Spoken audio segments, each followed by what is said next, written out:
Saya Sapnan Bersaki SKLUI kelas 3F dengan NIM 151422089, jurusan Pendidikan Guru Sekolah Dasar, Fakultas Ilmu Pendidikan, Universitas Negeri Gorontalo.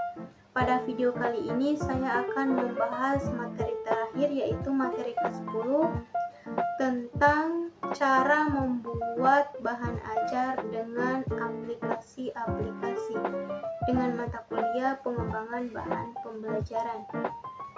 Materi pertama, cara mengembangkan bahan ajar dengan menggunakan aplikasi. Yang pertama, pilih aplikasi yang sesuai. Pertama, pilih aplikasi yang sesuai dengan kebutuhan Anda. Beberapa aplikasi yang sering digunakan untuk mengembangkan bahan ajar adalah Microsoft PowerPoint, Google Slide, Adobe Captivate atau Canva untuk desain grafis. Lalu yang kedua, rancang struktur. Tentukan struktur bahan ajar Anda termasuk judul, subjudul, dan urutan materi. Rencanakan tata letak halaman atau slide. Kemudian yang ketiga, tambahkan konten. Mulai menambahkan konten ke dalam aplikasi tersebut.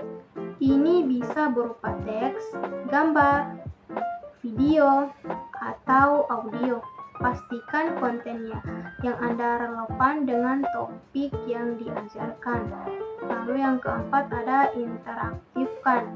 Gunakan fitur-fitur interaktif yang disediakan oleh aplikasi seperti hyperlink, tombol navigasi, atau elemen-elemen interaktif lainnya untuk meningkatkan keterlibatan siswa. Yang kelima ada grafis dan multimedia.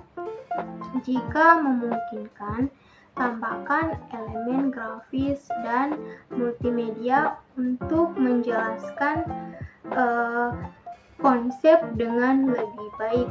Anda bisa menggunakan grafik, animasi, atau video pendek.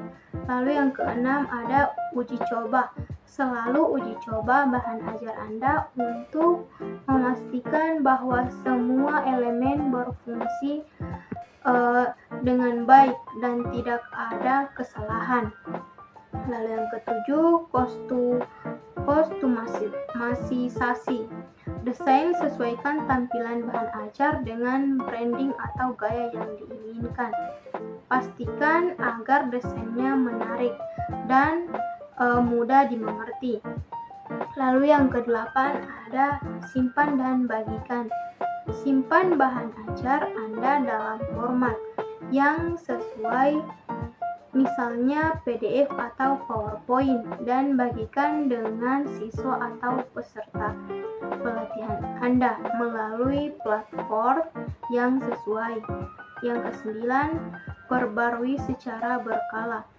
Terus perbarui bahan ajar Anda sesuai dengan perkembangan dan umpan balik dari siswa atau peserta pelatihan. Kemudian yang ke-10, evaluasi efektivitas. Setelah penggunaan, evaluasi efektivitas bahan ajar Anda dan perbaiki berdasarkan hasil evaluasi tersebut. Yang kedua, macam-macam aplikasi yang dapat digunakan oleh guru dalam mengembangkan bahan ajar. Yang pertama ada Microsoft PowerPoint. Microsoft PowerPoint dapat digunakan oleh guru untuk mengembangkan bahan ajar dengan berbagai cara. Antara lain, yang pertama, membuat presentasi interaktif. Yang kedua, strukturisasi materi. Yang ketiga, visualisasi data. Yang keempat, animasi dan transisi. Yang kelima, integrasi media. Yang keenam, berkolaborasi. Yang ketujuh, berkas digital. Yang kedelapan, evaluasi.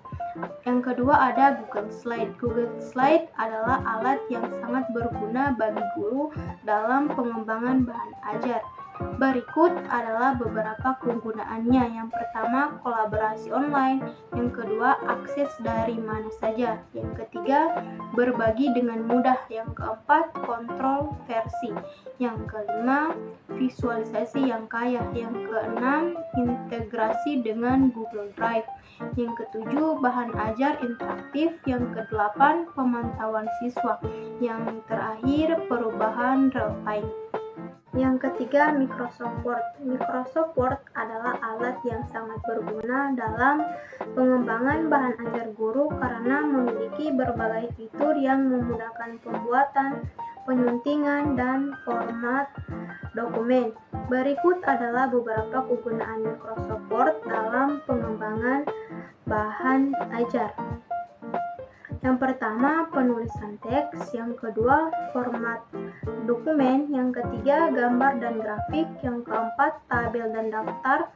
Yang kelima, pemformatan matematika. Yang keenam, indeks dan daftar isi. Yang ketujuh, revisi dan koreksi. Yang kedelapan, ekspor ke PDF. Yang ke-9, penggunaan template. Yang ke-10, integrasi dengan media sosial. Kemudian yang keempat ada Google Docs, alternatif online untuk mengedit dan berbagi dokumen. Google Docs memiliki berbagai kegunaan dalam pembuatan media pembelajaran, seperti yang pertama, kolaborasi tim. Kedua, dokumen terbagi. Ketiga, pengeditan dan komentar. Keempat, penyimpanan source. Yang kelima, pengaturan keamanan. Yang ketujuh, integrasi dengan aplikasi lain. Yang kedelapan, versi revisi. Yang kesembilan, penggunaan gambar dan grafik. Yang ke-10, dukungan untuk berbagai format. Yang ke-11, pembelajaran jarak jauh. Yang kelima ada Canva. Untuk desain grafis dan pembuatan materi visual, aplikasi Canva dapat digunakan oleh guru maupun siswa untuk mengembangkan bahan pembelajaran dengan cara berikut. Yang pertama, desain visual yang menarik. Yang kedua, penyuntingan gambar dan teks. Yang ketiga, integrasi media. Yang keempat, kolaborasi. Yang kelima, aksesibilitas. Yang keenam, penggunaan grafis dan ilustrasi. Canva menyediakan berbagai elemen. Yang ketujuh, penyimpanan bulk. Yang ke-8, format ekspor yang beragam. Yang ke-9, penggunaan gratis. Kemudian ada dampak penggunaan aplikasi untuk membuat bahan ajar terhadap proses pengajaran dan pembelajaran. Yang pertama, kemudahan pembuatan materi. Kedua, aksesibilitas. Yang ketiga, integrativitas. Yang keempat, pemantauan dan evaluasi. Yang kelima, pembelajaran mandiri. Yang keenam, dukungan diversifikasi pembelajaran. Yang ketujuh, update dan revisi cepat. Yang terakhir, efisiensi administrasi. Nah, itu tadi pemaparan materi tentang cara membuat bahan ajar dengan aplikasi-aplikasi. Mohon maaf bila ada kesalahan kata. Wassalamualaikum warahmatullahi wabarakatuh.